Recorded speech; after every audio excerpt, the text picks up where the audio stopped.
Hello and welcome to my channel. मैं एनाफ और बीकॉम स्टूडेंट। मैं आज आपके लिए बहुत इंटरेस्टिंग वीडियो लेके आई हूँ जिसके अंदर हम करेंगे क्वेश्चन पेपर 2022 का कॉस्ट अकाउंटिंग फिफ्थ सेम के अंदर आया है। ये क्वेश्चन पेपर इसी साल का है। ये फर्स्ट पार्ट है कॉस्ट अकाउंटिंग का, बीकॉम फिफ्थ सेम के अंदर आता है ये। उसके बाद cost accounting BCom six sem के भी अंदर भी आती है। सेकेंड जो हमारा पार्ट है वो मैं आपको इसके बाद जो वीडियोज़ होंगी उसके अंदर कवर करवाऊँगी। तो हमने इससे पहले हमारा ये जो पूरा सिलेबस रिवाइज किया था, आज की वीडियो के अंदर हम क्वेश्चन पेपर सोल्व करेंगे। ये पूरा ये 3 घंटे का क्वेश्चन पेपर है। इसके अंदर से मैं कोई भी 5 क्वेश्चन अटैम्प्ट करने हैं। हर एक क्वेश्चन इक्वल मार्क्स कैरी करेगा। सबसे पहले हमारा क्वेश्चन है, फर्स्ट क्वेश्चन मैं आपको दिखा देती हूँ, फिर मैं आपको सोल्व करवाऊंगी। क्वेश्चन है ये 2 मार्क्स के अंदर दिया गया है। 2 मार्क्स का ये क्वेश्चन है। इसके बाद है ये 16 मार्क्स का एक क्वेश्चन हो गया है। इसके बाद यूनिट फर्स्ट है हमारी। यूनिट फर्स्ट के अंदर ये भी जो पहला क्वेश्चन है ये भी 16 मार्क्स का है। ये जो क्वेश्चन है ये सारे ही 16 मार्क्स के कैरी हैं, सारे ही 16 मार्क्स कैरी करते हैं। और जो फिर हमारी यूनिट थर्ड है, यूनिट थर्ड के अंदर जो हमारा पहला क्वेश्चन है वो भी थ्योरी का क्वेश्चन पूछा गया है। Explain what is mean by minimum level, maximum level and reordering level with the regarding of maintaining of stock, what are the factor that governs the fixing of these levels. इनको fix करने के जो levels हैं सारे, मतलब इनके अंदर पहले के 4 क्वेश्चन है वो सारी ही थ्योरी पूछी गई है। इसके बाद जो फिफ्थ क्वेश्चन है ये प्रैक्टिकल का क्वेश्चन है। प्रैक्टिकल क्वेश्चन मैं आप लोगों को नहीं करवाती हूँ, तो आप लोगों को इस बात का पता है। मैं सिर्फ आपको थ्योरी करवाती हूँ। फिर भी मैं आप लोगों को दिखा देती हूँ, अगर कोई भी बच्चा प्रैक्टिकल अटैम्प्ट करना चाहता है तो वो भाई देख सकता है कि कैसा क्वेश्चन प्रैक्टिकल का पूछा जाता है। उसके बाद यूनिट थर्ड है। यूनिट थर्ड के अंदर जो पहला क्वेश्चन है वही थ्योरी दी हुई है।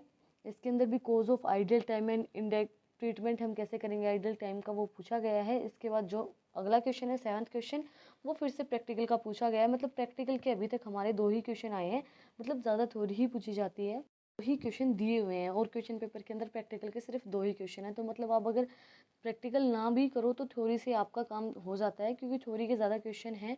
अगर 9 क्वेश्चन है, 9 क्वेश्चन में से 2 ही क्वेश्चन प्रैक्टिकल के दिए हुए हैं, 7 क्वेश्चन तो थ्योरी के दिए हुए हैं। जो 8th क्वेश्चन है वो भी थ्योरी का है, लास्ट क्वेश्चन है वो भी थ्योरी का है। तो हम इसको पूरे क्वेश्चन पेपर को आज सोल्व करेंगे, प्रैक्टिकल के 2 क्वेश्चंस को छोड़ के। जो 7 क्वेश्चन है वो हम सोल्व करेंगे आज की वीडियो के अंदर। तो वीडियो को स्टार्ट करते हैं। वीडियो को स्टार्ट करने से पहले अगर आप चैनल पे नए हैं तो पहले चैनल को जाकर सब्सक्राइब करें, बेल आइकन प्रेस करें फॉर न्यू अपडेट्स। सबसे पहले हमारा क्वेश्चन क्या है, describe the following. Cost accountancy क्या होती है, हमें इसको डिस्क्राइब करना है। Cost accountancy is the application of costing and cost accounting principle methods of technique of the science art and practices of cost and the ascertainment of profitability. It includes presence of information derived therefore the purpose of managerial decision making. Cost accounting क्या होती है? Cost accounting के अंदर principles include होते हैं। Cost accounting both art and science दोनों ही चीज़ें होती हैं। कॉस्ट अकाउंटिंग के अंदर क्या होता है कि दोनों ही चीज़ें इंक्लूड की जाएंगी। इसके अंदर हम प्रेजेंट कर सकते हैं डिसीजन मेकिंग। हमें कोई भी डिसीजन लेना है वो डिसीजन हम कॉस्ट अकाउंटिंग के थ्रू ले सकते हैं, कॉस्ट अकाउंटेंसी के थ्रू ले सकते हैं, सॉरी। कॉस्ट अकाउंटेंसी बहुत इसके अंदर इंक्लूड की जाती है प्रेजेंटेशन ऑफ इंफॉर्मेशन जो ड्राइव्ड होती है एंड मैनेजर, जो भी हमें मैनेजरियल डिसीजन लेने होते हैं वो सारे जो डिसीजन होते हैं वो हम कॉस्ट अकाउंटेंसी के थ्रू ले सकते हैं with the help of this. Cost accountancy होती है उसके अंदर इन्वॉल्व करती है, कॉस्ट अकाउंट को भी इन्वॉल्व करती है और मैनेजमेंट अकाउंटिंग को भी इन्वॉल्व करती है। मैनेजमेंट अकाउंटिंग भी एक सब्जेक्ट आता है बीकॉम के अंदर ही, फिफ्थ सेम के अंदर ही आता है। मैं आपको पूरा करवा चुकी हूँ उसके नोट्स भी। उसके बाद है it is concern with the principal techniques method costing adopted by the business. ये बहुत ही वाइडर स्कोप है इसके, बहुत ज़्यादा। कॉस्ट अकाउंटिंग एंड कॉस्टिंग से ज़्यादा वाइडर स्कोप है कॉस्ट अकाउंटेंसी के। मतलब एक कमेंट आया हुआ था मेरे पास कि आप लोग ही बोल रहे थे कि भाई कैसे यूनिवर्सिटी के पेपर अटैम्प्ट किए जाएँ, कैसे how to attempt the question paper. अगर आप लोगों को वो वीडियो चाहिए है तो आप आज की वीडियो के अंदर कमेंट करेंगे, आपको चाहिए है तो यस, नहीं चाहिए तो नो। फिर मैं आप लोगों को, अगर आप लोग बोलेंगे तो मैं आप लोगों को वो वीडियो प्रोवाइड कराऊंगी जिसके अंदर मैं आपको ये बताऊंगी किस तरीके से यूनिवर्सिटीज़ के क्वेश्चन पेपर अटेम्प्ट करने चाहिए और किस तरीके से यूनिवर्सिटी क्वेश्चन पेपर बनाती है और किस तरीके से वो अटेम्प्ट करने चाहिए हमें। इसके बाद हमारा सेकंड क्वेश्चन है, कॉस्ट सेंटर क्या होता है। कॉस्ट सेंटर जो है कॉस्ट अकाउंटिंग स्टैंडर्ड 1 के अंदर आएगा। Has defined a cost centre any unit of cost accounting selected with the view of accumulating of all the cost under that unit. The unit may be productions or services divisions, departments, sections, a group of plant and machineries and group of employees and combination of several units. Cost accounting क्या होती है, बहुत सी unit का select की जाती है, इसके अंदर अकुमुलेट की जाती है। कॉस्ट सेंटर के अंदर जो यूनिट है इसके अंदर प्रोडक्ट सर्विसेज जो भी होती हैं, डिविजन्स होते हैं, डिपार्टमेंट्स होते हैं, वो सारे इंक्लूड की जाते हैं कॉस्ट यूनिट के अंदर। सारी जो यूनिट्स होती हैं, ये नहीं बोलते कि हमारी इतनी सारी क्लासेस को मिला के हमारी एक यूनिट है, तो उस यूनिट को बोलेंगे कॉस्ट यूनिट या कॉस्ट सेंटर, हम इसको बोल सकते हैं। यूनिट्स को मिला के जो बनता है वो कॉस्ट सेंटर होता है। बाद हमारा थर्ड क्वेश्चन है, इकोनॉमिक ऑर्डर क्वांटिटी क्या होती है। Economic order quantity has a first developed by the F.N. Harris in the year 1915. Economic order is that size of purchase order which minimize total inventory costs under the assumed condition of certainty. Economic order quantity क्या होती है कि आपने कितना order दिया है, minimum total inventories cost का बताती है कि कितना ऑर्डर, कितना क्वांटिटी के अंदर ऑर्डर दिया गया है। उस ऑर्डर को बताने के लिए इकोनॉमिक ऑर्डर क्वांटिटी यूज़ की जाती है। डेवलप की गई थी F.N. हैरिस के थ्रू 1915 के अंदर इसने डेवलप किया था इकोनॉमिक ऑर्डर क्वांटिटी को। बहुत और लिखना चाहिए तो इसके अंदर आप ये लिख सकते हैं कि फैक्टर्स कौन कौन से अफेक्ट करते हैं साइज ऑफ इकोनॉमिक ऑर्डर को। Economic in transportation cost in determine of economic order quantity, efforts are made to minimize the transportation cost per unit of material and these concepts necessary adjustments are also made. इसके अंदर क्या है कि जो भी transportation cost होती है वो सारी इसके अंदर दिखाई जाती है, अफेक्ट करती है, मिनिमाइज करती है। इसको जब हम कैलकुलेट करते हैं इकोनॉमिक ऑर्डर क्वांटिटी, उसको मिनिमाइज करने में ये अफेक्ट करती है। उसके बाद benefits of facilities afford by the suppliers, जो भी फैसिलिटीज अफोर्ड की जाती है सप्लायर्स के थ्रू उसका हम बेनिफिट्स ले सकते हैं। समटाइम द सप्लायर्स में ऑफर्स ट्रेड डिस्काउंट, क्योंकि कई बार क्या होता है जो सप्लायर होता है वो ट्रेड डिस्काउंट्स ऑफर कर, ट्रेड के जो भी ट्रेड होता है उसके अंदर डिस्काउंट ऑफर करता है on order size of particular quantums और अबो rebates in transactions cost and concessions in packaging expenses. जो भी मतलब पैकेजिंग एक्सपेंसेस होते हैं उसके अंदर कंसेशन देता है कि भाई आप इतना, मैं आपको कंसेशन दे रहा हूँ मेरी तरफ से, तो वो सब चीज़ें उसका हम बेनिफिट्स ले सकते हैं इकोनॉमिक ऑर्डर क्वांटिटी के थ्रू। क्वेश्चन क्या है, ऑब्जेक्टिव मटेरियल कंट्रोल। क्या क्या ऑब्जेक्टिव है मटेरियल कंट्रोल करने के। पहले हमारा ऑब्जेक्टिव है to minimize the capital investment in purchasing of material. हम मिनिमाइज कर सकते हैं कैपिटल इन्वेस्टमेंट को जब हम परचेज करते हैं material. To check every of theft wastage and spoilage of material, हम चेक कर सकते हैं कि हमारे कोई भी चोरी नहीं हुई है, कोई भी मटेरियल स्पॉइल नहीं हुआ है। उसको चेक करने के लिए उसका ऑब्जेक्टिव है कि हम उसको इजीली चेक कर सकते हैं, हमारा कोई भी लॉस ना हो, वो सब चीज़ें हम देख सकते हैं। To keep a significant record of the material which is has been send to the store, मतलब एक सिग्निफिकेंट वे के अंदर हम अपना रिकॉर्ड रख सकते हैं, मतलब हम मेंटेन कर सकते हैं अपना जो भी रिकॉर्ड होता है। उसके बाद to transfer the material at right time, हम अपने जो मटेरियल है उसको राइट टाइम के अकॉर्डिंग, जो राइट टाइम होता है उसका, उसके अकॉर्डिंग हम उसको ट्रांसफ़र कर सकते हैं। To keep complete record regarding orders of material, हम पूरा कंप्लीट रिकॉर्ड रख सकते हैं कि जो भी मटेरियल का ऑर्डर मिला है उसका पूरा कंप्लीट हमारे पास रिकॉर्ड है। नेक्स्ट क्वेश्चन है लेबर टर्नओवर। लेबर टर्नओवर क्या होगा। Labour turnover is an index denoting change in the labour forces for organisation during specific period in every industries unit. Workers leaves their jobs of a new workers have to be appointed to replace them. The ratio of the replacement worker is to total in number of workers is called labor turnover ratio. Labour turnover का मतलब क्या होता है, हर एक industry के अंदर क्या होता है कि हर एक मतलब हर साल वर्कर्स चेंज होते रहते हैं। तो जो वर्कर गया वो मतलब बदल गए हैं स्पेसिफिक पीरियड के अंदर, वो चेंज हो गए हैं और नए जो वर्कर्स आते हैं मतलब लेबर टर्नओवर हो गए, लेबर की चेंजमेंट जो होते हैं, चेंज ऑफ लेबर टर्नओवर, जो चेंज जो दिखाता है कि भाई कितना चेंज हुआ है पिछले साल के अंदर इस साल के अंदर, उसको बोलेंगे हम लेबर टर्नओवर रेशियो। वो होता है labour turnover and labour turnover ratio. अगला है cost allocation and cost appropriation apportionment, दोनों ही क्वेश्चन इसी कवर कर लेंगे। सबसे पहले कॉस्ट अलोकेशन। कॉस्ट अलोकेशन का मतलब क्या होता है, the allotment of whole item of cost to cost centre और कॉस्ट यूनिट। मतलब ये अलॉट करता है कि जो भी आइटम्स होते हैं कॉस्ट यूनिट के अंदर आते हैं या कॉस्ट सेंटर के अंदर आते हैं, वो सारे आइटम्स ये अलॉट करता है, बताता है कि कौन सा जो आइटम है वो कॉस्ट सेंटर के अंदर आएगा, कौन सा आइटम कॉस्ट अलोकेशन, कॉस्ट जो हमारी सेंटर है कॉस्ट, कौन सा जो हमारा आइटम है वो कॉस्ट यूनिट के अंदर आएगा, वो सारी चीज़ें अलॉट करता है।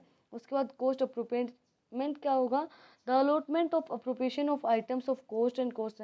ये अलॉटमेंट देता है। अलॉटमेंट हमने बोला है कि एक तो अलॉटमेंट ये हर एक आइटम का करेगा, ये अलॉटमेंट करेगा अप्रोप्रिएशन ऑफ आइटम्स, जो आइटम्स हैं हमारे उनकी cost of A cost centre and cost unit की जो भी अप्रोप्रिएशन होती है आइटम्स की उनको बताएगा। लास्ट पार्ट क्या है, treatment of over time cost in cost account. Treatment क्या होगा ओवर टाइम कॉस्ट का। ओवर टाइम कॉस्ट होती क्या है, छोटा सा वो भी बता सकते हैं कि ओवर टाइम क्या होती है जब वर्कर्स को, या तो वर्कर कम हो, या आपके पास मशीनरी कम है, या फिर आपके पास लेबर फोर्सेस कम है, तो जब, या फिर जो वर्कर है उसको पैसे की नीड ज़्यादा है तो वो ओवर टाइम करता है, जो उसके वर्किंग आवर्स है उससे ज़्यादा जब काम करता है वर्कर, उसको बोलते हैं ओवर टाइम। अब ओवर टाइम के बहुत से एडवांटेज डिसएडवांटेजेस होते हैं भाई, वो काम के अंदर इनसफिशेंटी आएगी, रिड्यूस करेगा काम को, डिसएडवांटेजेस हो जाएंगी। अब इसका ओवर टाइम का ट्रीटमेंट क्या होगा वो हम देखेंगे। According to the Factories Act 1948, a workers to is to pay double the rate of his wages of overtime work beyond 9 hours a day or a 48 hours a week. Suppose a worker works for 60 hours in a week and his weekly rates is pay is 72 for 48 hours. मतलब एक जो worker है वो काम करता है 60 घंटे एक वीक के अंदर, और उसका जो पेमेंट है वो 72 है 48 आवर्स के लिए of the week, and the will be immediately the following wages. तो उसकी वेजेस कितनी होंगी? वेजेस ऑफ नॉर्मल जो वर्कर है वो 48 आवर्स के लिए 72 इसके अंदर दी गई है, सॉरी। जो नॉर्मल वेजेस है वो टाइम की 12 आवर्स की, वो हम कैलकुलेट कैसे करेंगे? 72 डिवाइड बाई 48 मल्टीप्लाई बाई 12, तो हमारी आ गई 18A। अब जो हमारी एक्स्ट्रा पेमेंट उसको देनी है, जो एक्स्ट्रा ओवर टाइम काम किया गया है, तो extra payment of over time 12 hours की हम फिर से कैलकुलेट करेंगे, तो वो भी 18B आ जाएगी।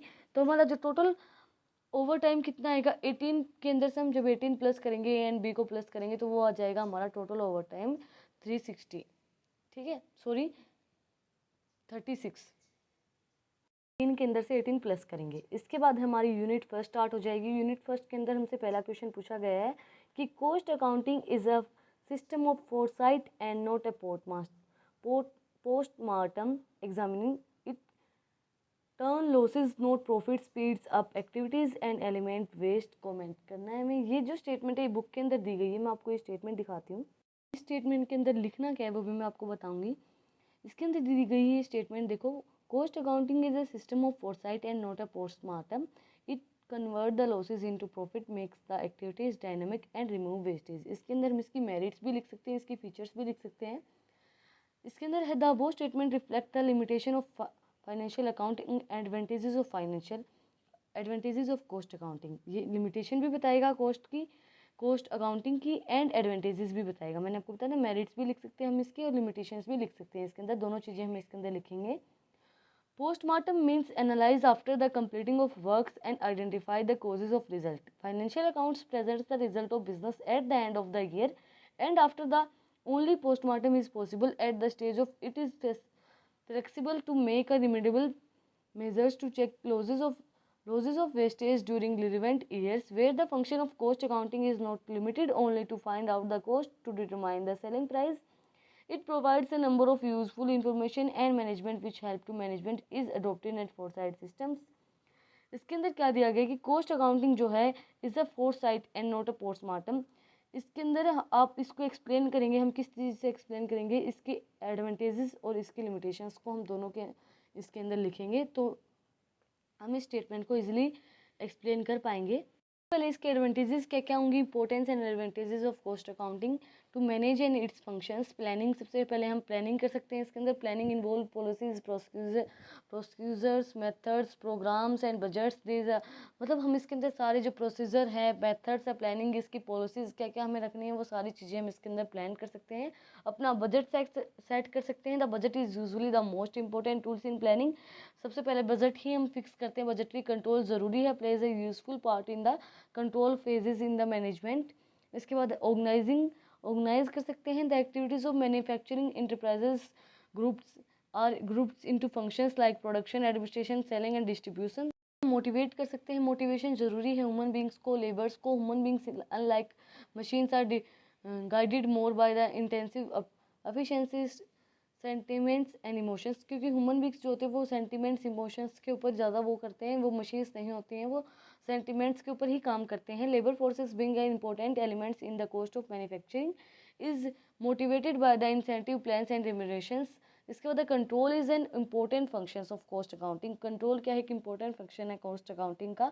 कंट्रोल क्या करता है? इंश्योर करता है क्वांटिटी एंड क्वालिटी परफॉर्मेंस। जो भी क्वांटिटी और क्वालिटेटिव परफॉर्मेंस है काम की, वर्किंग ऑफ ऑर्गेनाइजेशन, जो वर्क करी ऑर्गेनाइजेशन, एक्सपोज करता है मैनेजमेंट का। Lapses and helps the management to adopt help करता है मैनेजमेंट को कि वो अच्छा से अच्छा एक मेथड अडोप्ट करे।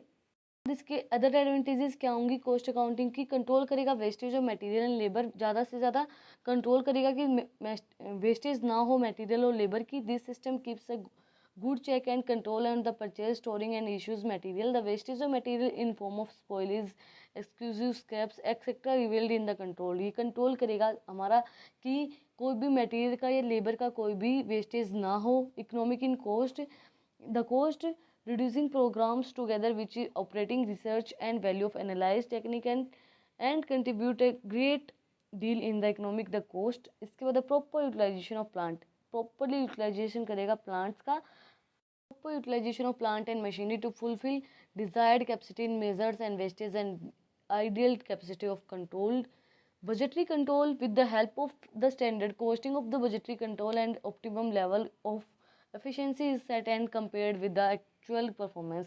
मतलब जो भी एफिशिएंसी होती है वर्कर्स की, लेबर्स की, आपकी मशीनरीज की, उनको चेक करके पूरा बजट को कंट्रोल में रख के बजटरी कंट्रोल करने में हेल्पफुल रहता है ये कॉस्ट अकाउंटिंग। उसके बाद periodical profit and periodical profit and loss accounts, periodical inventory, perpetual inventory system exercise in inventory control and help continuous stocks taking which facilitate preparations of periodical profit and losses। मतलब जो भी हमारा periodical profit और loss होता है उसको prepare करने में, उसको अच्छे से मेंटेन करने में हेल्पफुल रहता है कॉस्ट अकाउंटिंग। पूरी हमारी कॉस्ट के बारे में हमें नॉलेज होगी तो हम उसको अच्छे से मेंटेन कर पाएंगे।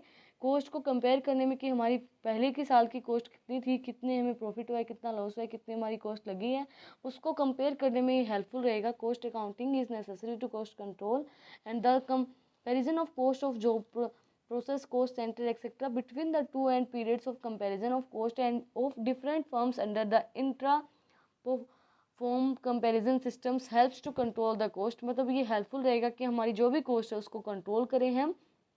Use in the policy decision, जो भी पॉलिसीज के अंदर हमें डिसीजन लेने होते हैं, पॉलिसीज के अंदर जो भी हमें पॉलिसीज बनानी है, हम कॉस्ट हमारे पास जो भी, जैसे कि हम कभी भी मार्केट के अंदर जाते हैं तो हम जो भी पॉलिसी बनाते हैं, मतलब हमें कुछ भी खरीदना है तो वो हम किसके बेसिस में खरीदते हैं कि हमारा बजट कितना है, हमारे पास कितनी कॉस्ट है, कितने पैसे हैं जितने हम खर्च कर सकते हैं। तो उसके अकॉर्डिंग ही कि यूज इन पॉलिसी डिसीजन, जो भी हमें पॉलिसीज बनानी है वो हम उसका डिसीजन हम अपनी कॉस्ट के अकॉर्डिंग ही लेंगे कि हमारे पास कॉस्ट कितनी अवेलेबल है। Marginal costing helps the management in deciding the internal, जो भी हमारी पॉलिसीज हैं सेल्स की, प्राइसिंग, फिक्सेशन की, इंक्रीज द प्रोडक्शन की, अगर हमें प्रोडक्शन इंक्रीज करना है, डिक्रीज करना है। And the differential costing helps to choose the better of the two alternatives open in the management. मतलब जो भी हमारी मैनेजमेंट के अंदर अल्टरनेटिव्स हैं उसको देखने की सारी जो है वो हेल्पफुल रहेगा हमारे पॉलिसीज डिसीजन लेने के अंदर कॉस्ट अकाउंटिंग। इसके बाद हमारा थर्ड है एडवांटेजेस टू एम्प्लॉयज़। इसके लिए एडवांटेजेस एम्प्लॉयज़ के लिए क्या क्या रहेंगी कॉस्ट अकाउंटिंग की? Cost accounting system is useful to employees also. This system believes in the imparting trainings, क्योंकि ये जो सिस्टम है ये ट्रेनिंग ऑफ वर्कमैन की ट्रेनिंग है। And to make the efficiency, मतलब उनको एफिशिएंट बनाने के लिए इंट्रोडक्शन इन जो नए नए प्लान का, नए नए जो प्लान्स होते हैं, इंटेंसिव प्लान्स हैं, उनको इंट्रोडक्शन करवाने के लिए, प्रोडक्शन वेलफेयर के लिए। कंज्यूमर के लिए क्यों इंपॉर्टेंट रहेगा, इसके एडवांटेजेस क्या रहेंगी कंज्यूमर के लिए? Cost accounting systems provide cost control, क्योंकि कॉस्ट को कंट्रोल करेगा तो आपको कम पैसे पे करने पड़ेंगे। ये आपकी जो जो सर्विसेज की जो कॉस्ट है उसको रिड्यूस करेगा, प्रोडक्ट की कॉस्ट को रिड्यूस करेगा, हेल्प करेगा ऑर्गेनाइजेशन को कि वो ऑफर करे कंज्यूमर को अच्छी क्वालिटी का product in A low price. इसके बाद है एडवांटेजेस गवर्नमेंट के लिए क्या रहेंगी? This system is usefully for government for deciding the state subsidy, मतलब जो भी आपको स्टेट के अंदर जो भी सब्सिडी अलाउ करने हैं, जो सब्सिडीज मिलती हैं, वो जो सब्सिडी है उसको देने के लिए, सब्सिडी अलाउ करने के लिए ये इम्पोर्टेंट रहेगा cost accounting. And the government requires various details of cost in the form of utilizations, various economic policies such as tax policy, business policy, industrial policy, financial policy and import export policies। ये सारी policies cost accounting के through ये बना सकते हैं, easily available हो सकती हैं। बाद हम इसके अंदर लिमिटेशंस लिख सकते हैं। इसकी लिमिटेशन ऑफ कॉस्ट सिस्टम या फिर कॉस्ट अकाउंटिंग की लिमिटेशन सेम ही दी गई हैं बुक के अंदर भी। बेस्ड ऑन एस्टिमेट, ये एस्टिमेट्स के ऊपर बेस्ड होता है cost system and cost accounting. The system is based on estimates and results differ from the actuality पे डिफर करता है रिजल्ट तो सिस्टम्स के ऊपर, जो एस्टिमेट्स होता है उसके ऊपर बेस्ड नहीं होता है। Problems of different methods, basis and techniques, बहुत सी मेथड्स इसके अंदर यूज़ करनी पड़ती हैं, डिफरेंट टेक्निक्स यूज़ करनी पड़ती है, तो उनको यूज़ करने के अंदर बहुत सी प्रॉब्लम आती है, कंपैरिजन करने में उसको बहुत सी प्रॉब्लम आएंगी। No inclusions of certain items, कोई भी इंक्लूड नहीं किए जाएंगे बहुत से items, certain items in certain items of expenses and incomes are not required recorded in the systems well it's they are included in the financial system, no applicable in the trading concern, कोई भी trading concern के अंदर ये applicable नहीं होगा। this system is applicable to manufacturing और services rendered business units only, not to trading concern. ये only trading concern के अंदर नहीं होता, ये मैन्युफैक्चर जो हम करते हैं या सर्विसेज जो हम देते हैं उनके लिए भी कंसर्न होता है। उसके बाद लास्ट पॉइंट है problem of marginal costing. Marginal costing जो हम कैलकुलेट करेंगे उसके अंदर प्रॉब्लम आएंगी इसके अंदर कि भाई मार्जिनल कॉस्टिंग कितनी है, difference between total cost and जो हमारी वेरिएबल कॉस्ट होती है। इन marginal costing a technique based on the variable cost control and the variable cost is taken into consideration while fixed cost is excluded. जब fixed cost exclude की जाती है तो marginal costing जो है वो कंसीडरेशन के अंदर लेके आई जाती है, तो वो फिर प्रॉब्लम आएगी कि हम मार्जिनल कॉस्टिंग कैसे कैलकुलेट करें। बाद हमारा थर्ड क्वेश्चन है। इससे पहले मैं आपको एक बताऊं, वीडियो आज बहुत ज़्यादा लंबी हो जाएगी, कम से कम 40-50 मिनट की हो जाएगी, तो प्लीज़ अगर आपको वीडियो पसंद आई तो वीडियो को एक लाइक कर दिया करो, शेयर करा करो अपने फ्रेंड्स तक, और चैनल को सब्सक्राइब तो कर ही दिया करो। थर्ड क्वेश्चन हमारा, tabulate the elements of cost showing the useful items of expenditure printing to exchange. इसके अंदर हमें elements of cost showing the usefully items of expenditure, अच्छा इसके अंदर में एलिमेंट्स दिखने हैं जो कोस्ट को शो करते हैं यूजफुली, तो मतलब हम इसके अंदर एलिमेंट्स ऑफ कोस्ट लिख सकते हैं। मतलब इसने घुमा के स्टेटमेंट दी गई है, बट हम इसके अंदर इसने प्रॉपरली पूछा है कि elements of cost showing the usefully, तो मतलब हम इसके अंदर में एलिमेंट बताने हैं कोस्ट के। Cost is the amount of expenditure actually or national incurred or the attribute to given things. Cost क्या होगी, अमाउंट जो हमने एक्सपेंडिचर किए हैं, इनकर्ड जो हमारे आई है, जितने हमने मतलब एक्सपेंडिचर कर दिए उस कॉस्ट को हम बोलेंगे। कोई भी चीज़ खरीदने के लिए जो हमने कॉस्ट दी है उसको बोलेंगे हम कॉस्ट, मतलब जो हमने एक्सपेंडिचर किए हैं कोई भी चीज़ को खरीदने के लिए उसको बोलेंगे हम कॉस्ट। इसके अंदर एलिमेंट्स क्या दिए गए हैं, material cost, labour cost and expenses. Material cost क्या होगी, material cost is the cost of material of any nature used by the purpose of production of a product और सर्विसेज। मटेरियल जो कॉस्ट है वो प्रोडक्शन और services के अंदर use की जाती है, purpose of production and services. Material cost दो टाइप की होगी, direct material and indirect material. Direct material वो मटेरियल होगा जो डायरेक्टली किया जाएगा प्रोडक्शन के अंदर। Cost of material which can be directly allotted to the cost centre or a cost objective or economic flexible way. ये जो है जो डायरेक्टली इन्वॉल्व होगा डायरेक्ट मटेरियल प्रोडक्शन के अंदर उसको बोलेंगे हम डायरेक्ट मटेरियल कॉस्ट। मटेरियल के अंदर क्या क्या चीज़ें इंक्लूड की जाएंगी, for example the cost of those material which are entire into the form of major parts of the product material passing from the one process of operating the others. मतलब जो भी मटेरियल पास होते हैं एक process दूसरे process से finished good को करने के लिए। Primary packaging of material, match box हो गए, keeping match box sticks. The indirect material cost, indirect material cost के अंदर क्या आएगा, the cost of material which can not be directly allotted. जो डायरेक्टली अलॉट नहीं की जाती पर्टिकुलर कॉस्ट सेंटर या पर्टिकुलर कॉस्ट ऑब्जेक्टिव के लिए, उसको बोलेंगे हम इनडायरेक्ट मटेरियल कॉस्ट। इसके अंदर क्या होगा, जो हम फ्यूल यूज़ करते हैं या फिर जो ऑयल यूज़ किया जाता है, कॉटन वेस्ट होता है, स्मॉल टूल जो हम यूज़ करते हैं जो डायरेक्टली इन्वॉल्व नहीं होते उस चीज़ के लिए, लेकिन वो उसके अंदर काम ज़रूर आते हैं। Store use by the repairing and maintaining, जो मेंटेनेंस और रिपेयर करने के लिए जो चीज़ें यूज़ की जाती हैं। इसके बाद जो सेकंड है वो है लेबर कॉस्ट। लेबर कॉस्ट के अंदर क्या आएगा, according to CASI labour cost means the payment of made by the employees. जो परमानेंट एम्प्लॉयज़ को या टेम्परेरी एम्प्लॉयज़ को जो लेबर के मतलब जो आप सैलरी जो देते हैं, जो पेमेंट आप करते हैं उसको बोलेंगे labour cost. Labour direct labour cost क्या होगी, जो डायरेक्ट लेबर, ये भी दो तरीके से डिवाइड की गई है, डायरेक्ट और indirect labour cost.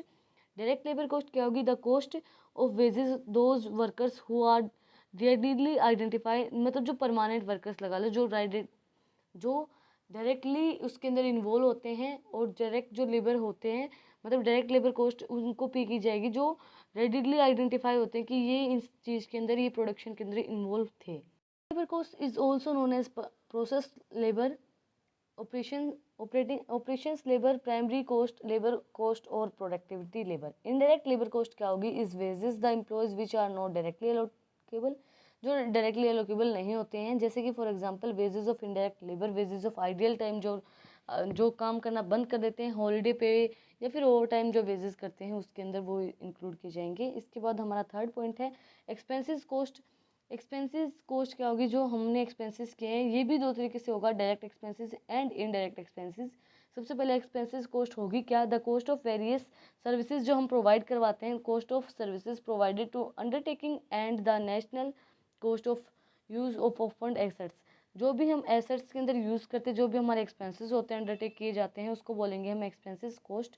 This cost are two types, मैंने आपको बताया डायरेक्ट और इनडायरेक्ट। डायरेक्ट एक्सपेंसेस क्या होंगे, direct expenses are those directly material and direct जो लेबर उसके अंदर इंक्लूड किए जाते हैं, direct material direct labour and link to the cost centre and cost objective, जैसे कि cost of railway for site carriage etcetera, cost of operating of machines use by the particular job. Indirect expenses क्या होंगे, indirect expenses are those expenses other than the nature of material, जो उस material के अंदर include नहीं किए जाते हैं, लेबर के अंदर इंक्लूड नहीं किए जाते हैं, जो डायरेक्टली अलॉटेड नहीं होते हैं पर्टिकुलर कॉस्ट सेंटर या कॉस्ट ऑब्जेक्टिव के लिए। अंदर क्या इंक्लूड किए जाएंगे, factory expenses, offence and administration expenses, selling and distribution expenses, ये सारे इसके अंदर इंक्लूड किए जाएंगे।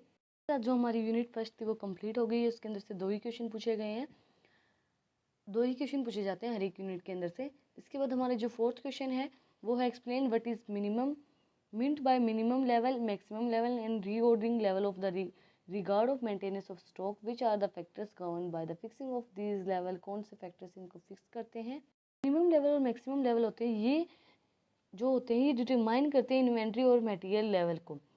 To avoid over stocking and under each items of inventory is minimum level, maximum level and order point. ये हर एक लेवल मतलब रीऑर्डरिंग लेवल या ऑर्डर पॉइंट हम बोल सकते हैं, मतलब ये हर एक डिटरमाइन करते हैं कि भाई हमको कितना स्टॉक रखना है, कितना स्टॉकिंग हमें रखना है। मैक्सिमम लेवल क्या होगा, it is submitting upper level होता है ये keeping of material of stocks and is also known as maximum limits और maximum stock. It indicate the maximum quantity, ये इंडिकेट करता है कि हमारी कितनी मैक्सिमम क्वांटिटी है इन्वेंट्रीज की, विच कैन बी स्टोर्ड, जितनी हम स्टोर कर सकते हैं any time and given time के अंदर। मैक्सिमम लेवल क्या होगा, मैक्सिमम लेवल हम कैसे कैलकुलेट करेंगे, ऑर्डर पॉइंट है उसके अंदर से माइनस करेंगे मैक्सिमम वेजेस रेट, मल्टीप्लाई करेंगे minimum lead time plus economic order quantity और रीऑर्डरिंग क्वांटिटी। मिनिमम लेवल क्या होगा, it is also as a buffer stock, हम इसको बोल सकते हैं सेफ्टी स्टॉक, मिनिमम लिमिट जिसको हम बोल सकते हैं, जो हम सेफ्टी के अंदर जो हम स्टॉक रखते हैं, मिनिमम जो हम स्टॉक रखते हैं, मिनिमम स्टॉक इसको हम बोल सकते हैं। ठीक है, ये इंडिकेट करेगा minimum level of stock and should always to maintain the stock so that there is a no risk to stoppage of production. तो इससे क्या होगा कि हमें कोई भी रिस्क नहीं होगा कि हमें प्रोडक्शन रोकनी पड़ेगी या नहीं रोकनी पड़ेगी, हमें स्टॉपेज नहीं करनी पड़ेगी, हमारे पास एक मिनिमम लिमिट के अंदर सामान अवेलेबल होगा। इसके बाद है इसको हम कैसे कैलकुलेट करेंगे, ऑर्डर पॉइंट के अंदर से माइनस करेंगे average usage rate multiply by average lead time. इसके अंदर से हम इसको कैलकुलेट करने के बाद इसको माइनस करेंगे ऑर्डर पॉइंट के अंदर, तो हमारा मिनिमम लेवल निकल आएगा। इसके अंदर जो हमारा नेक्स्ट क्वेश्चन पूछा गया था, what are the factor that govern the fixing of this level, हम कैसे लेवल को फिक्स कर सकते हैं कि मतलब हमें जैसे कि मैक्सिमम लेवल होता है उसको तो हम जो हमारा ऑर्डर पॉइंट है, जितना हमें ऑर्डर मिला है उसके अंदर से हम जब हमारा मिनिमम जो वेस्टेज रेट है, कितना हम वेस्ट कर देते हैं, कितना हमारा लीड टाइम है, उसके अंदर से हम जब इकोनॉमिक ऑर्डर क्वांटिटी जितना हमें ऑर्डर मिला है और जो हमारी रीऑर्डरिंग क्वांटिटी हम जिसको बोल सकते हैं वो जो है वो उसके अंदर प्लस करेंगे, तो हमारी जो मैक्सिमम लेवल है कि हमारा मैक्सिमम लेवल उसको हम फिक्स कर पाएंगे, मैक्सिमम लेवल हमारा आ जाएगा। और मिनिमम लेवल हम कैसे फिक्स करेंगे, जो हमारा ऑर्डर पॉइंट है उसके अंदर से एवरेज जो हम यूसेज करते हैं, जितना भी हम एवरेज यूसेज होता है और जो हमारा लीड टाइम होता है उसको मल्टीप्लाई करके ऑर्डर पॉइंट के अंदर से माइनस कर देंगे, तो हमारा मिनिमम लेवल भी हम फिक्स कर सकते हैं, उसके अकॉर्डिंग हम उसको कैलकुलेट कर सकते हैं। हमारा अगला क्वेश्चन है वो फिफ्थ क्वेश्चन, ये प्रैक्टिकल का क्वेश्चन दिया गया है, इसके अंदर LIFO and FIFO method calculate करने हैं। वैसे मैंने लिफो और फीफो मेथड की थ्योरी तो आपको करवाई थी, बट मैंने प्रैक्टिकल का कोई भी क्वेश्चन आपको नहीं करवाया, तो मैं आपको सिर्फ दिखा रही हूँ कि अगर आपको अटैम्प्ट करना हो तो आप, ये ईजी सा क्वेश्चन है, आपको सॉल्व करना हो तो आप कर सकते हैं।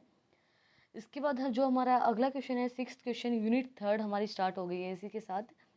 इसके अंदर क्या है कि हमें बताना है कि आइडियल टाइम को कौन सी चीज़ कोज करती है, causes of ideal time and treatment क्या होगा आइडियल टाइम का, कि हम कैसे इसका ट्रीटमेंट करें, कोजेज क्या हैं, मतलब सबसे पहले इसके अंदर हम कैसे एक्सप्लेन करेंगे, बताएंगे कि हम आइडियल टाइम होता क्या है। आइडियल टाइम का मतलब क्या होता है, जब वर्कर्स काम करना बंद कर देते हैं, नो वर्क, या तो उनके पास कोई काम नहीं होता है या फिर वो काम करना बंद कर देते हैं, रिमेन आइडियल। उसको बोलेंगे हम ideal time. The time when the workers does not work and remain ideal is the ideal time, so that the ideal time cost represent the wages paid for the time lost. मतलब आपने जिस workers ने time lost किया है उस time पे आपने उनको वेजेस पे किए, तो वो वेजेस वैसे ही है। जैसे कि आइडियल टाइम का मतलब कहते हैं कि आप वर्कर्स ने काम करना बंद कर रखा है, कि या तो उसका कोजेज़ क्या होंगे, उसके कोजेज़ क्या होंगे। सबसे पहला कोज क्या होगा, लैक ऑफ प्रॉपर प्लानिंग। आपने प्रॉपरली प्लानिंग नहीं की है, स्मूथली आपका काम प्रोडक्शन नहीं चल रहा है। अगर आप प्लानिंग अच्छे से नहीं करोगे तो वर्कर्स काम करना बंद कर देंगे। मतलब मान लीजिए उनको अच्छे से जो भी मटेरियल उनको चाहिए वो मटेरियल नहीं मिल रहा है, तो वर्कर क्या काम करेगा, वर्कर काम करेगा ही नहीं। That the production work should not go on smoothly depends upon the proper planning if the workers does not have a material। अगर उनके पास मटेरियल नहीं होगा राइट टाइम के ऊपर तो वो काम करना बंद कर देंगे। उसके बाद है careless in the supervision.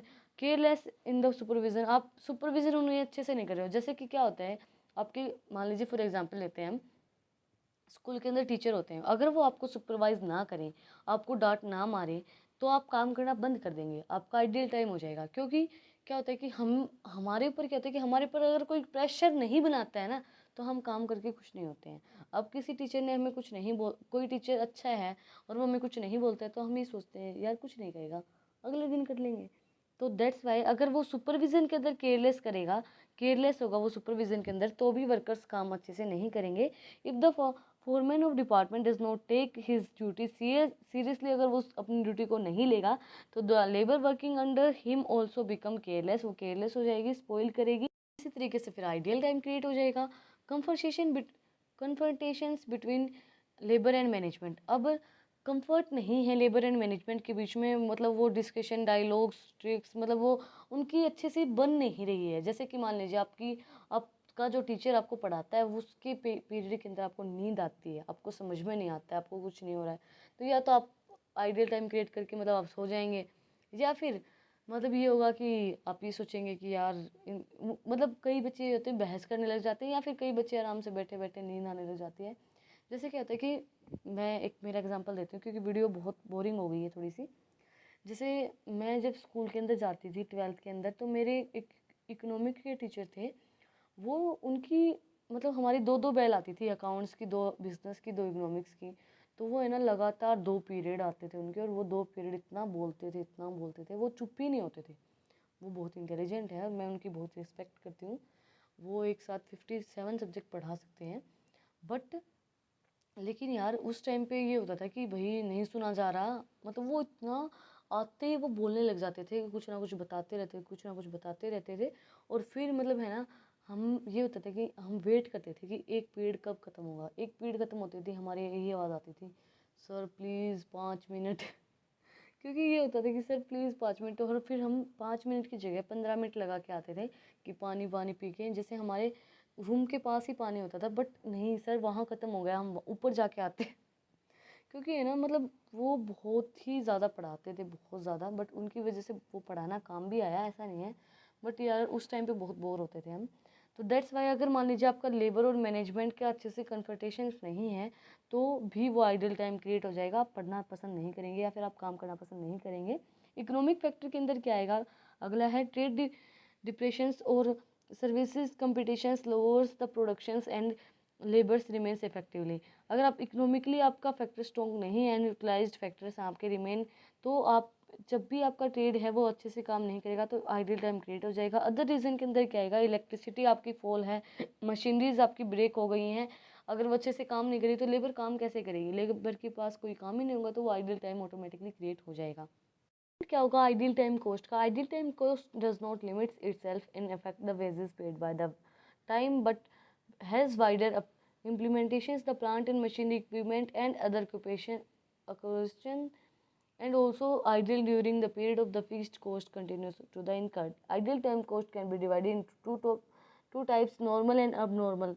Normal ideal time क्या होगा, further divided into two types, controllable and uncontrollable. Normal ideal time क्या होगा, normal ideal time is one which is identical to the productions. The cost of normal and controllability ideal time should be charged as the overhead expenses of the production. If the responsibility for these types of idle time can be fixed upon the particular department, the cost should be charged the overtimes the department and absorptions of productions cost of department.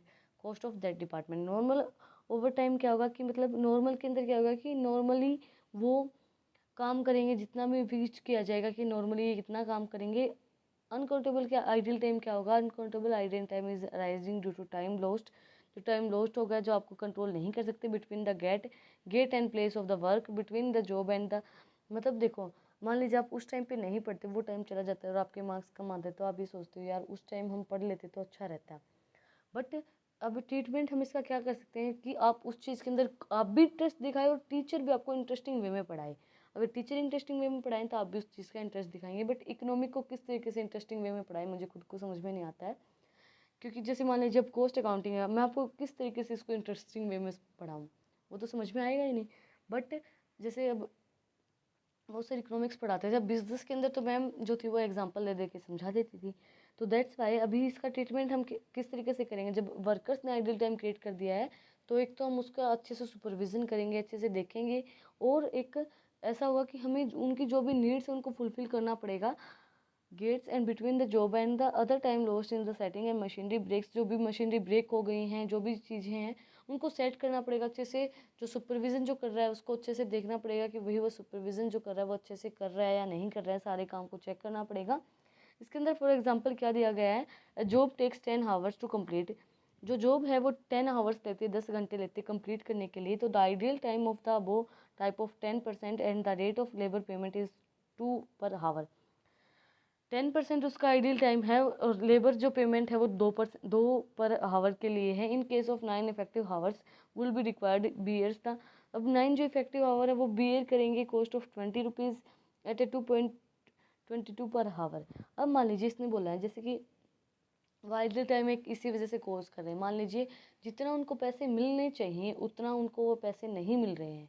अब जो labour है, labour को क्या चाहिए होता है, सबसे पहले कि आप उनसे अच्छे से बिहेव करें, उनको अच्छी सी मशीनरी प्रोवाइड हो, और एक चीज़ क्या होगी उनकी अगर पेमेंट अच्छी होगी तो ये नहीं बोलते कि अगर आप अच्छे आपको पैसे मिल रहे हैं तो आप थोड़ी बहुत सुन भी लोगे तो क्या दिक्कत है। अगर मान लीजिए आप टीचर आपको पढ़ा रहा है, अगर वो थोड़ी बहुत डांट मार रहा है, वो कुछ समझा रहा है, वो आपको कुछ बताने की कोशिश कर रहा है, तो वो आपके भले के लिए कर रहा है। टीचर का कुछ नहीं होता है, टीचर अपनी सैलरी लेके जाता है और टीचर को कोई फ़र्क नहीं पड़ता है। तो दैट्स वाई अभी लेबर को तो और कोई लेबर काम देगी और कोई काम देगा, बट अभी आपका तो काम स्टॉप हो जाएगा। तो उसी वजह से लेबर को मतलब इतना वो करो कि एक तो उसको मोटिवेट करो, एक अच्छी उसको सैलरी दो, तो लेबर ऑटोमेटिकली अपने काम में इंटरेस्ट दिखाएगा और वो आइडियल टाइम क्रिएट होगा ही नहीं।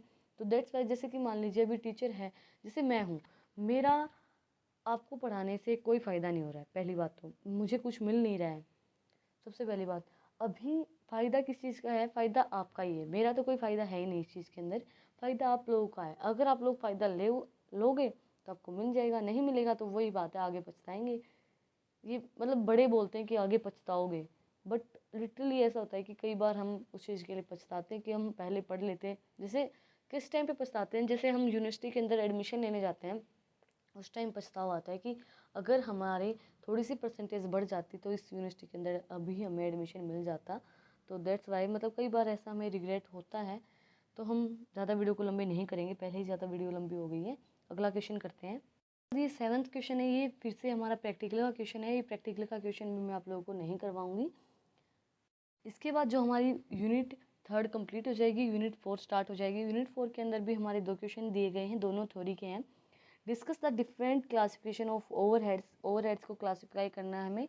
Concern adopt all these classification simultaneously, मतलब क्लासिफिकेशन जो हमारी ओवरहेड्स हैं उनको हमें डिफरेंट क्लासिफिकेशन हमें डिस्कस करनी है। तो हम 2 तरीके से क्लासीफाई करेंगे, 2 तरीके से क्लासिफिकेशन दी गई इसकी, selling and distribution overhead. Selling overheads के अंदर क्या इंक्लूड होंगे, direct selling expenses, the following expenses including direct including under this. Remuneration जो हम पे करते हैं सेल्समैन को, जो डायरेक्टली इन्वॉल्व होते हैं, सेल्स एजेंट को हम रेमुनेशन पे करते हैं। Remuneration including salaries, commission, bonus, travelling expenses, expenses of showrooms, branches, sales deposits, etc. Expenses of sales, quantum, standard, tender, estimating after sale services जो हम प्रोवाइड करवाते हैं। एडवर्टाइजमेंट एंड सेल प्रमोशन भी इसके अंदर इंक्लूड की जाएगी। इसके अंदर क्या दिया गया है, advertisement and sale promotion, the expenses includes cost of advertisement, pamphlets, leaflets, critical samples, free gifts, exhibitions, and जो भी display, sales, promotion, market analysed etcetera सारी चीज़ें इसके अंदर इंक्लूड की जाएंगी। इसके बाद डिस्ट्रीब्यूशन ओवरहेड। डिस्ट्रीब्यूशन ओवरहेड के अंदर क्या है, ट्रांसपोर्टेशन एक्सपेंसेस इंक्लूड होंगे। The expenses relate to different modes, return transportation of goods sold by the return basis. जो भी हमें ट्रांसपोर्टेशन एक्सपेंसेस लगते हैं वो सारे इसके अंदर इंक्लूड की जाएंगे। Warehousing and storage, the expenses related to warehousing, packaging, storage and finished good के लिए जो भी एक्सपेंसेस इंक्लूड किए जाते हैं वो सारे इसके अंदर इंक्लूड किए जाएंगे। कॉमन ओवरहेड्स के अंदर क्या आएगा, credit and collections, bad debts, legal expenses, generally these are treated as a selling overheads. ये सारे सेलिंग ओवरहेड्स के अंदर ट्रीट किए जाएंगे। इसके बाद फाइनेंशियल एक्सपेंसेस के अंदर हम कौन सा इंक्लूड करेंगे, इंटरेस्ट हो गया, डिस्काउंट हो गया, रॉयल्टी ऑन सेल्स और लॉसेज ऑफ फिनिश्ड स्टॉक हो गया हमारा। इसके बाद 7 पॉइंट क्या है, जनरल एडमिनिस्ट्रेशन ओवरहेड्स। इसके अंदर क्या इंक्लूड करेंगे हम, this includes the share of administration cost, absorptions of selling and distributions, sale invoice, miscellaneous expenses सारे इसके अंदर हम इंक्लूड करेंगे। Accounting of selling and distribution cost क्या होगी, selling and distribution overheads are include on the product and ये product already जो manufacture कर दिया गया है उसके अंदर इंक्लूड होती है। जैसे हम सेल कर रहे हैं कोई भी प्रोडक्ट, उसके अंदर सेल कर रहे हैं या फिर हम डिस्ट्रीब्यूट कर रहे हैं, उसके अंदर ये ओवरहेड्स कॉस्ट आती है। मैन्युफैक्चर करने के बाद जो ऑलरेडी जो प्रोडक्ट मैन्युफैक्चर है, the product can be sold in the near market as well as the in the distant market. Always near market हम इस प्रोडक्ट को सोल्व कर सकते हैं या फिर जो डिस्टेंट मार्केट है वहाँ भी हम भेज सकते हैं। The term and conditions and also differ from the market, जो टर्म और कंडीशन है वो डिफर करती है मार्केट के अंदर से। And the term of credited commissions, discounts, octroi charges, duties and makes different and selling and distribution cost. All the selling and distribution cost are not arrangeable of the standard cost। ये सारी जो है अरेंजेबल होती है standard cost के अंदर। इसके अंदर ये भी लिख सकते हैं कि analyse of selling and distribution cost, हम कैसे इसको एनालाइज करेंगे। इसके अंदर हम कैसे एनालाइज कर सकते हैं, analyse of the nature or expenses, nature of expenses के अकॉर्डिंग हम इसको एनालाइज कर सकते हैं। The expenses are classified according to the nature and expenses. Cost accounting number, the expenses are placed under the following heads of expenses which they are belonging. मतलब जो भी expenses है उसके अकॉर्डिंग हम इसको क्लासीफाई कर सकते हैं कि भाई सेलिंग के अंदर कितना हमें एक्सपेंसेस हो रहा है, डिस्ट्रीब्यूशन के अंदर हमें कितने एक्सपेंसेस हुए हैं, हमने बाहर पहुंचाया है। सेल तो जैसे हम स्टोर पे खड़ा होकर हमने कुछ सेलिंग कर दी। डिस्ट्रीब्यूशन का मतलब क्या होगा कि भाई हमें एक जगह से दूसरी जगह पे जाके डिस्ट्रीब्यूट करके आना पड़ा है सामान। Financial analyse, having analyse the expenses, मतलब हमारा फाइनेंशियल कितना खर्चा लगा है appropriating to the functions. Analyse by the product, analyze is helpful to in the finding out the whether a product is profitability or not, but a profit is being contributed by each product to the generally pool whether a product should be continued or not, or whether the production of the product should be incurred increase और decrease. मतलब हम देखेंगे कि हमारा analyse करेंगे, helpful रहेगा ये कि हमारी जो प्रोडक्शन के अंदर जो कॉस्ट है वो कितनी लगी है, कितनी कम लगी है, हमें फिर सेलिंग के अंदर कितनी लगी है कि हमें मतलब हम सेलिंग कॉस्ट को इंक्लूड करके उसके अंदर प्रोडक्ट के अंदर वो बेचते हैं। जैसे ही नहीं बोलते कि भाई मुझे इतने में पड़ा ये सामान, मैं आप लोगों को इतने में दे रहा हूँ, तो वो अपने जो पैसे उसने जो पैसे लगवाए, वो जो बेचने के लिए जो चीज़ें खर्च कर रहा है उसके वो भी तो अपनी बचत करेगा, वो लेके आया है। इसके बाद analyse by salesman territory channel by of distribution, this analyse is done in the same manner as done in the case of production analyse, however the only difference in the place of the product by the salesman territory of the financial absorption.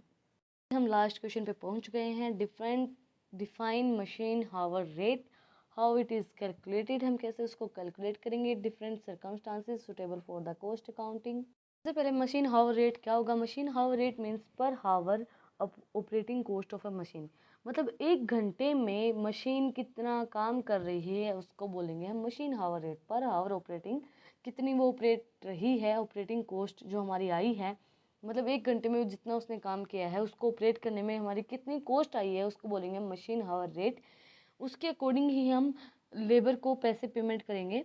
The other words, the amount obtained by the dividing the operating expenses and machines during a specific period of a hour, machine during the period is called machine hour rate।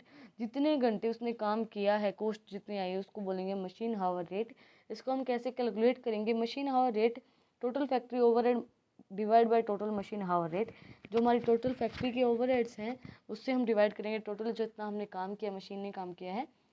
अब कौन से factors हैं and purpose है machine hour rate method को use करने के लिए, जो वर्किंग हावर है, working hours of machine are calculated for the period. हम वर्किंग हावर कितने घंटे काम किया है उस मशीन ने, उसको हम कैलकुलेट कर सकते हैं इस पीरियड के थ्रू। कितने घंटे वो रन की गई है, रन काम किया उसने। If the overhead of a machines cost centre is divided by the effective machine hours, we get machine hours rate printing of the machine to the machines on the group of machines as the case may be. Overheads जो हमारे coast centre के हैं वो divide किए गए हैं effective machines hour rate के according. इसके बाद this estimate hour forming the basis of calculating offered by the compared by the actual hours. मतलब हम कैलकुलेट कर सकते हैं कि हमारे एक्चुअल आवर्स कितने आए हैं और मशीन कितने घंटे काम कर सकती है। Comprehensive or composite machine hour rates can also be computed by the including wages of machines operators to be the total overheads allotted. जो भी टोटल ओवरहेड्स अलॉट किए गए हैं वो उनको बताएगा कंपोज करके। मशीन हावर रेट्स की मेरिट्स क्या होंगे? Scientific method in case of more use of machinery. जब हमें ज़्यादा यूज़ करना है मशीनरी का तो ये साइंटिफिक मेथड है। हम देख सकते हैं कि कितने इसकी ऑपरेटिंग कॉस्ट आ रही है, कितने घंटे मशीन काम कर सकती है और कितना हमें खर्चा आ रहा है उसके ऊपर। Where most of the workers in production process is done through the machines. Machine hour rate is scientific method and appropriate and absorption of factory overheads. Division in fixed and variable, हम इसको divide कर सकते हैं fixed and variable के अंदर। Factory of overhead are divided into standing and machines. Charge in the computing of machine hour rate, this is the machine hour rate can be obtain surely fixed and variable दोनों हो सकते हैं। Measurement of efficiency, हम machine की efficiency को measure कर सकते हैं इसके थ्रू। The help of machine hour rate one can easily compare the operating cost and efficiency of machine. हम ऑपरेटिंग कॉस्ट और एफिशिएंसी ऑफ मशीन हम उसके अकॉर्डिंग कैलकुलेट कर सकते हैं। इसके बाद नॉलेज ऑफ आइडल टाइम, हमें ये पता चल जाएगा कि हमारी मशीन कितने देर तक बंद रही है, आइडियल टाइम कितना रहा है, कितने देर तक उसने काम नहीं किया है। Ideal time of each machine can be brought in the knowledge of management. Facilitate करेगा एस्टिमेशन, हम एस्टिमेट लगा सकते हैं। Facilitate the estimation of cost, हम कॉस्ट का एस्टिमेशन लगा सकते हैं इसके through. Production setting of standard and fixation of selling price, कितना हमें सेलिंग प्राइस फिक्स करना है। इसके बाद इसकी डीमेरिट्स, किसी चीज़ के अंदर खामियां एडवांटेज होती हैं तो डिसएडवांटेज होती हैं। तो डिमेरिट्स क्या होंगी इसकी? Not suitable in the labour incentive process, जब हम लेबर से काम करवाते हैं, लेबर इंसेंटिव जो प्रोसेस होती है उसके अंदर ये सुटेबल नहीं है ये method. This method is not suitable in which production systems where most of the work is based on the process of manual labour. अगर वो मैनुअल लेबर के ऊपर बेस्ड है वर्कर जो काम है, जैसे मान लीजिए आपको बिल्डिंग खड़ी करनी है तो वो काम तो वर्कर ही करेंगे, उसके अंदर हम मशीन को यूज़ नहीं कर सकते। तो वो ये जो मेथड है उसके लिए सुटेबल नहीं है। सेकेंड पॉइंट है more calculation work. The computing of machine hour rate increase the, इसके अंदर हमें ज़्यादा कैलकुलेट करना पड़ेगा, कैलकुलेशन ज़्यादा होगी हमारी। इसका the difficulty in appropriate of the some expenses. All expenses of factory overheads are not related to machine. हर एक एक्सपेंसेस जो फैक्ट्री के ओवरहेड होते हैं वो हर एक एक्सपेंसेस मशीन से रिलेटेड नहीं होते हैं। Even then they are adjust with the computing of our rate. Such expenses are rent by the factory, building, store expenses, depreciation, building, furnitures, factory, stationery, television। ये expenses सारे ही, ऐसा नहीं होता कि सारे मशीन से रिलेटेड होते हैं, बहुत से एक्सपेंसेस और भी होते हैं फैक्ट्री ओवरहेड के अंदर। आज की वीडियो में हमने किया है क्वेश्चन पेपर सॉल्व किया है पूरा हमने, जो हमें पूछा जाता है एग्जाम के अंदर, जो क्वेश्चंस पूछे जाते हैं और जो करंट ईयर का क्वेश्चन पेपर है, क्वेश्चन पेपर 2022 का। अगर आपको आज की वीडियो पसंद आई तो don't forget to like, share and subscribe my channel. Thank you for watching my video.